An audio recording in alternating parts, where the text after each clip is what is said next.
You certainly addressed this issue in your first book. But to begin with, what was your childhood like? Even though we were poor, at the lowest level, below the lowest economic level, we were always excited. It was rich in the sense that we had a lot to look up to look forward to, a lot to aspire to, a lot to dream about. But in economic circumstances, it was desperate. It was Calcutta with rain. At least they're warm in Calcutta.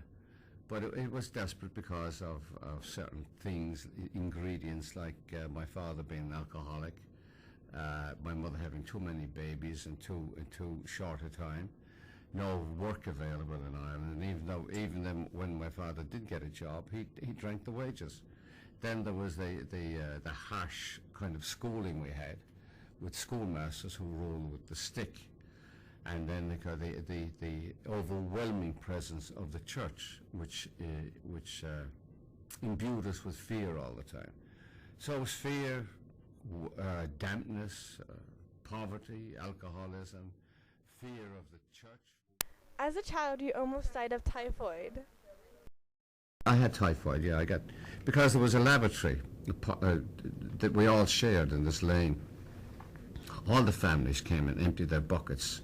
They'd use the bucket in the house, in the bedroom, for everything, and then empty it into this lavatory, and it would overflow. And there was waste, dirt, pee, piss, excrement everywhere. Flies, rats, everything were attracted to this lavatory. So, and our door would be open. And our door was catty-corner with the door of this lavatory. We could hear them coming, and we'd say, "Oh God, shut the door, shut the door. Bonnie Sexton is coming with her bucket." And she had the worst bucket in the lane. We became connoisseurs of this stink. So the flies would go in there, and they'd come in and they'd settle on the sugar bowl that we had, or when we had jam, they'd be lapping at the jam, and I got typhoid fever out of it, and went to in those days they didn't have the medicines, or if they had them, they weren't available to the likes of me. So I spent 3.5 months in the hospital. What do you remember about your father? The men got out of work, out of the factories and the timber yards and the cement factories at 5:30. They would come home on Friday night, most of them, wash themselves from here to here, never below. No, people didn't touch themselves with water from one end of the ear to the other.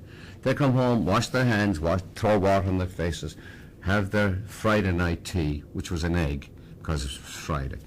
And then the women would give them the price of a few pints, and they'd go out and they'd have a few pints, talk, sing a few songs, come home, have tea, go to bed, and go to work the next morning.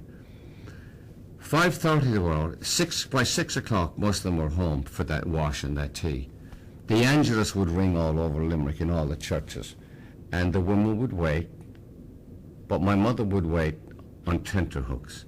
If he wasn't home by 6 o'clock, boom.